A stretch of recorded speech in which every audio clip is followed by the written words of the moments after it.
Hi students, my name is Faiz Sakir. Welcome to third lesson of your history, Agrarian Structure under the British. बच्चों, आज से हम लोग आपके history का थर्ड लेसन स्टार्ट करने जा रहे हैं जिसका नाम है agrarian structure under the British. बहुत ही इम्पॉर्टेंट लेसन है, तो आपसे रिक्वेस्ट है कि आप इस लेसन को ध्यान से पढ़ेंगे। तो चलिए स्टार्ट करते हैं। कहता है the British came to India as traders. अंग्रेज भारत में व्यापारियों के रूप में आए थे। यानी कहने का मतलब है कि अंग्रेज भारत में बिजनेस करने के लिए आए थे। वह भारत पर हुकूमत नहीं करना चाहते थे। उनका मेन मकसद जो है वह बिजनेस था। The political unrest of our country in the 18th century aroused the ambition of the British.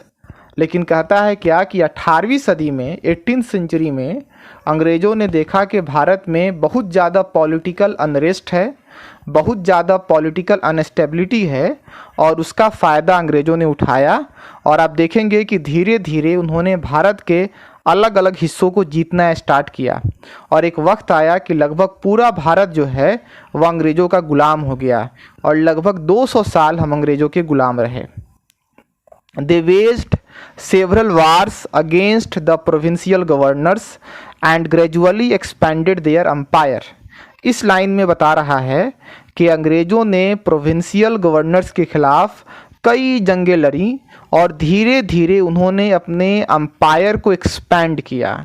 यानी कहने का मतलब है कि अंग्रेज़ों ने प्रोविंशियल गवर्नर्स के खिलाफ बहुत सारी जंगें लड़ी और धीरे धीरे अंग्रेज़ों ने अपने साम्राज्य का विस्तार किया। To control the newly acquired territories they developed a sound system of administration and raised a strong army. यहाँ पर कह रहा है कि अंग्रेज़ों ने जिन नए हिस्सों को जीता था उसको कंट्रोल करने के लिए उन्होंने एक बेहतर साउंड सिस्टम ऑफ एडमिनिस्ट्रेशन को डेवलप किया, विकसित किया। इसके अलावा उन्होंने आर्मी को भी मजबूत किया। अब हम लोग पढ़ेंगे द रेवेन्यू सिस्टम, राजस्व प्रणाली। कहता है in order to maintain the expenses of both the administrative bodies and the army it was necessary for the British to increase their financial resources. इस लाइन में कह रहा है कि एडमिनिस्ट्रेटिव बॉडीज यानी प्रशासनिक निकायों और आर्मी यानी सेना के खर्चों को उठाने के लिए अंग्रेज़ों के लिए यह बहुत ज़रूरी था कि वह अपने फाइनेंशियल रिसोर्सेज को बढ़ाएं, अपने वित्तीय संसाधनों को बढ़ाएं। क्योंकि अगर फाइनेंशियल रिसोर्सेज को अगर अंग्रेज़ नहीं बढ़ाते तो फिर आर्मी को और एडमिनिस्ट्रेटिव बॉडीज़ को मेंटेन करना बहुत मुश्किल हो जाता। अब इसके लिए अंग्रेज़ों ने क्या क्या किया, मतलब फाइनेंशियल रिसोर्सेज को बढ़ाने के लिए अंग्रेज़ों ने क्या क्या किया, चलिए अब उसको पढ़ते हैं। फर्स्ट कहता है this was to done by maximizing the trade. अंग्रेज़ों ने जो है बिजनेस को बहुत ज़्यादा बढ़ा दिया, मतलब वह पहले से ज़्यादा बिजनेस करने लगे। आप देखेंगे कहता है कि buying raw materials from India at cheaper rates and selling manufactured products at England at higher prices. यहाँ पर कह रहा है कि अंग्रेज भारत से बहुत सस्ता रॉ मटेरियल खरीदते थे और इंग्लैंड में उसी रॉ मटेरियल का इस्तेमाल कर आप देखेंगे कि सस्ता सामान बनाते थे और उसको बहुत महंगे दाम में इंग्लैंड में बेच दिया करते थे, यूरोपियन मार्केट्स में उसको बेच दिया करते थे, जिससे अंग्रेज़ों को बहुत ज़्यादा फ़ायदा होता था। और आप देखेंगे कि इस तरह से अंग्रेज़ जो है अब वह एडमिनिस्ट्रेटिव बॉडीज़ और आर्मी का खर्चा उठा सकते थे। अब उनके पास इतना पैसा आ रहा था कि वह आर्मी और एडमिनिस्ट्रेटिव बॉडीज़ का खर्चा उठा सकें। तो फिर जो है आप देखेंगे कि अंग्रेज़ों ने इसके अलावा और क्या क्या किया ताकि वो अपने रेवेन्यू को बढ़ा सकें। तो कह रहा है कि अंग्रेज़ों ने इनकम का एक और सोर्स जो है आप देखेंगे कि अंग्रेज़ों की इनकम का एक और सोर्स था, अंग्रेज़ों ने इनकम का एक और सोर्स जो है ढूंढा, वह ये था कि प्रोविंशियल गवर्नर से लैंड रेवेन्यू को ज़्यादा से ज़्यादा कलेक्ट किया जाए। अगर सच में कहा जाए तो ये उनके इनकम का सबसे बड़ा सोर्स था।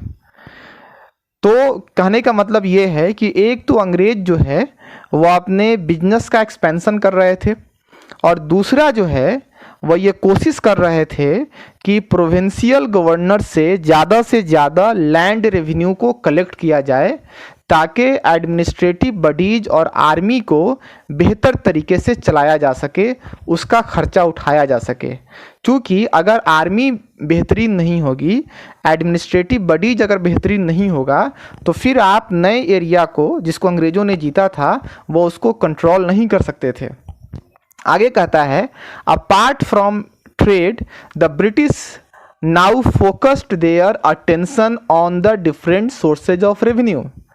यहाँ पर कह रहा है कि अंग्रेज़ों ने बिजनेस के अलावा रेवेन्यू के अलग अलग सोर्सेज पर अब ध्यान देना शुरू कर दिया था, ताकि उनके पास ज़्यादा से ज़्यादा पैसा आ सके।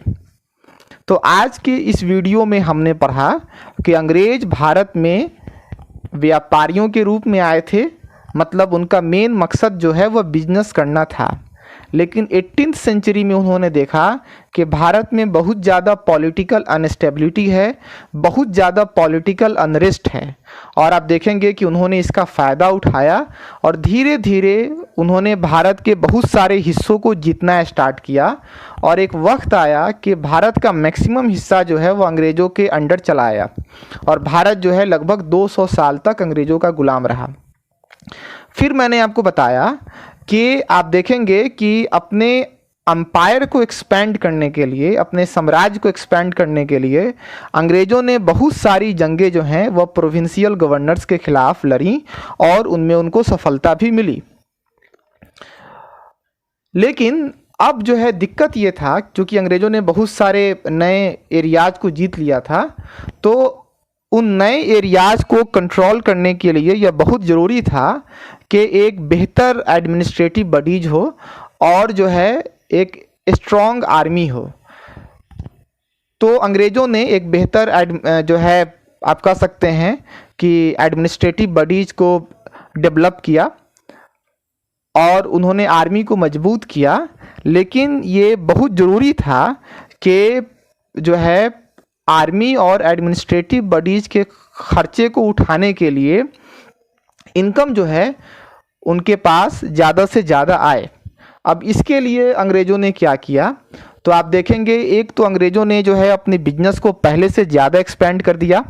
अंग्रेज़ जो है वह भारत से बहुत सस्ता रॉ मटेरियल जो है ख़रीदते थे, उसको अपने यहाँ ले जाते थे, उस रॉ मटेरियल का इस्तेमाल कर कर वह सामान बनाते थे, और इंग्लैंड में और या आप कह सकते हैं कि यूरोपियन मार्केट्स में वह सस्ते रॉ मटेरियल से बने हुए सामान को महंगे दामों में बेचा करते थे। एक तो उनके पास वहाँ से जो है पैसा आना स्टार्ट हुआ। फिर अंग्रेज़ों के इनकम का जो बड़ा सोर्स जो था वो था कि प्रोविंशियल गवर्नर्स से ज़्यादा लैंड रेवेन्यू कलेक्ट किया जाए। सच कहा जाए तो लैंड रेवेन्यू जो है वह अंग्रेज़ों की इनकम का सबसे बड़ा सोर्स था। और अब जो है अंग्रेज़ जो है वह आप देखेंगे कि दूसरे जो रेवेन्यू के सोर्सेस थे उन पर भी उन्होंने ध्यान देना स्टार्ट किया। तो उम्मीद है कि आज मैंने जो आपको पढ़ाया है वह अच्छे तरीके से समझ में आ गया होगा। आप अपनी किताब को खोलें और इस लेसन को पढ़ें। मुझे उम्मीद है कि आपको 100% अभी जो मैंने पढ़ाया है वो समझ में आ गया होगा। अगले वीडियो में हम लोग इसी लेसन को कंटिन्यू करेंगे, इसी लेसन को जारी रखेंगे। तब तक आप अपना ख्याल रखें, खुश रहें, स्वस्थ रहें, घर से बाहर ज़्यादा ना निकलें, बहुत ज़रूरी हो तभी निकलें। अगले वीडियो में आपसे फिर मुलाकात होगी इसी लेसन के साथ। टॉपिक दूसरा होगा। वीडियो देखने के लिए बहुत बहुत शुक्रिया, बहुत बहुत धन्यवाद। That's all. Thank you.